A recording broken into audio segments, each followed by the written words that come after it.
భగవద్గీతలోని 6వ అధ్యాయమైన ఆత్మ సంయమ యోగంలో భగవంతుని పలుకులు. ఫలాపేక్ష లేకుండా కర్తవ్య కర్మలను చేసిన వారే నిజమైన సన్యాసులు, యోగులు. సన్యాసమని అందరూ అనుకునేది యోగము కంటే వేరైనది కాదు. ఎందుకంటే ఎవరూ కూడా ప్రాపంచిక కోరికలను త్యజించకుండా యోగి కాలేరు. మనస్సును జయించిన వారికి అది వారి మిత్రుడు. అలా చేయలేని వారికి మనస్సు ఒక శత్రువు వలె పనిచేస్తుంది. ఇంద్రియములను జయించిన యోగులు అన్ని పరిస్థితులలో ప్రశాంతంగా ఉంటారు. వారు మట్టి, రాళ్ళు మరియు బంగారములను ఒకే దృష్టితో చూస్తారు. యోగాభ్యాసము చేయటానికి పరిశుభ్రమైన ప్రదేశంలో ఆసనం తయారు చేసుకోవాలి. దానిపై స్థిరముగా కూర్చొని అన్ని ఆలోచనలను, కార్యకలాపములను నిగ్రహించి యోగి తన మనస్సుని పరిశుద్ధమనర్చుకోవడానికి పరిశ్రమించాలి. ఓ అర్జున, ఎవరైతే ఎక్కువ తింటారో లేదా మరీ తక్కువ తింటారో, ఎవరు ఎక్కువ నిద్రపోతారో లేదా మరీ తక్కువ నిద్రపోతారో వారు యోగంలో విజయం సాధించలేరు.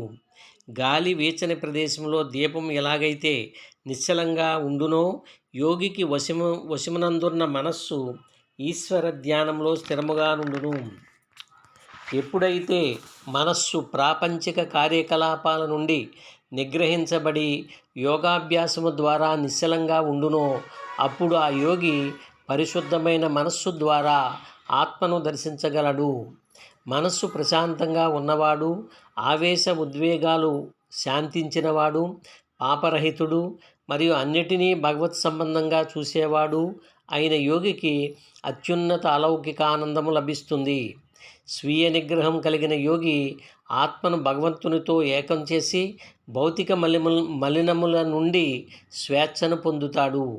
నిజమైన యోగులు సమత్వ దృష్టితో సర్వభూతములను భగవంతుని యందు మరియు భగవంతుడిని సర్వభూతముల యందు దర్శిస్తారు.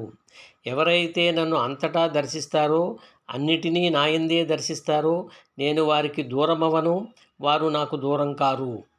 మనస్సు అనేది నిగ్రహించడానికి నిజంగా చాలా కష్టమైనది. కానీ అభ్యాసము మరియు వైరాగ్యములచే దానిని నిగ్రహించవచ్చును. ఓ పార్థ, ఆధ్యాత్మిక పదంలో ఉన్నవాడు ఈ లోకంలో కానీ పరలోకంలో కానీ చెడిపోడు.